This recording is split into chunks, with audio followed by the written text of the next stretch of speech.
Aloha, I'm Paul Normann. I'm the Executive Director of Neighborhood Place of Puna. And during this Martin Luther King week, I just wanted to take a moment to talk about one of the ideas that was really theologically important for Dr. King, and that is the idea of the beloved community. So to be clear, the beloved community is not this utopian ideal in which there's no conflict, there are no challenges. No, it is a community in which there is true justice, in which no one goes without the basics of life, in which everyone has enough to eat, in which there is less racism, in which everybody can earn their keep. Sure, it is a difficult goal, but it is totally attainable. And the thing that that brings that to mind right now is here in Hawaii, the state legislature is about to begin. And as we meet with the different representatives, the different senators, all of them are telling us that the poor must tighten their belts, that we must cut social services, that all the programs, that we must have an austerity approach to all of our social support programs. And in my mind, that is fundamentally wrong. Because as we know, as every media outlet has reported, most conservative, most liberal, doesn't matter, that the rich have gotten tremendously richer during 2020, when the majority of US citizens have suffered and endured and become at risk for homelessness. The rich have become richer.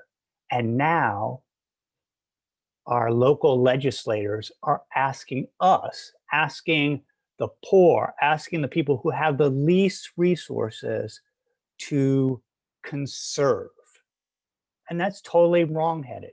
That's totally the wrong approach. That is not a justice approach. That is an approach rooted in greed and the brokenness of a society based on greed. So you and you may feel like there's nothing that you can do about this, but that's not true.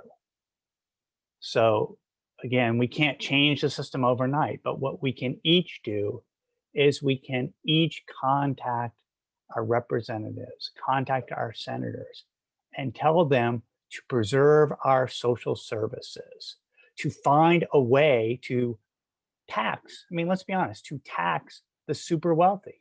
And in Hawaii, there are a tremendous amount of super wealthy who live here, who call this home. Okay, they need to chip in to ensure that our families and ordinary citizens don't fall further behind because of the pandemic, because of the economic crisis that we are in right now. For myself personally, I find the beloved community a very inspiring vision. And yes, it's hard to reconcile that vision with where we are today. But it is possible, because all it involves is us working together. So if you in your heart feel that every child should have enough food to eat, that every child should have a home, that every individual who wants a job should have a job, a meaningful job, then I encourage you to take action. Begin talking about this in your church or your community group, but most importantly, let your representatives know this is unacceptable. It is unacceptable with the disparity in wealth for our children to go hungry. We can make sure that every child has enough food to eat and every child has a safe and stable home in which to grow up. So I thank you for your support. For more information, you can visit our website, neighborhoodplaceofpuna.org. And together we can create a community in which every child grows up in a safe, stable, nurturing home. Aloha.